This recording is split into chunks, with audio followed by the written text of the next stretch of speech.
പ്രവാസികൾക്ക് ആശ്വാസമായി telecom regulatory authority of ഇന്ത്യയുടെ 20 രൂപ നിയമം. ഇതെന്താണ് സംഭവം എന്ന് ചോദിച്ചു കഴിഞ്ഞാൽ, കഴിഞ്ഞ 10 വർഷത്തോളമായിട്ട് നിലവിലുള്ള ഒരു സാഹചര്യം എന്തായിരുന്നു? ഒരു നിശ്ചിത സമയത്തേക്ക്, അതായത് കൃത്യമായി പറഞ്ഞാൽ 90 ദിവസം നമ്മുടെ ഇന്ത്യയിലെ സിം കാർഡ് കോൾ ചെയ്യാനോ മെസ്സേജ് ചെയ്യാനോ അല്ലെങ്കിൽ ഡേറ്റയൊക്കെ ആയിട്ട് നമ്മൾ യൂസ് ചെയ്തില്ല എന്നുണ്ടെങ്കിൽ അത് കട്ടായി പോകുന്ന ഒരവസ്ഥയായിരുന്നു. ഇത് ആക്റ്റീവാക്കി നിലനിർത്താൻ ഒരു 199 രൂപയ്ക്ക് നമ്മൾ റീചാർജ് ചെയ്യുന്ന ഒരു പരിപാടിയാണ്. ഇതിലാണ് ഇപ്പോൾ മാറ്റം വരുത്തിയിരിക്കുന്നത്. ഇനി മുതൽ 199 രൂപയുടെ റീചാർജ് ഒന്നും വേണ്ട.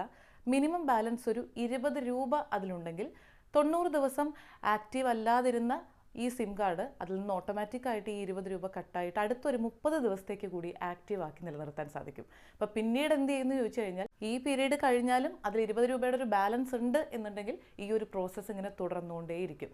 ഇനി അഥവാ നമ്മുടെ ഈ സിം കാർഡിലെ ബാലൻസ് 20 രൂപയിൽ താഴെ വന്നു കഴിഞ്ഞാൽ ആ കാർഡ് ആക്റ്റീവ് അല്ലാതാകും.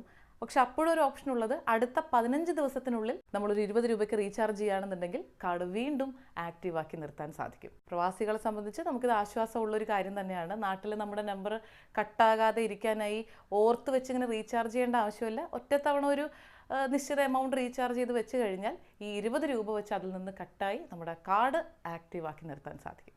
പ്രധാനപ്പെട്ടൊരു കാര്യം, പ്രീപെയ്ഡ് മൊബൈൽ സിം കാർഡുകൾക്ക് മാത്രമാണ് ഈ നിയമം ബാധകമാവുക.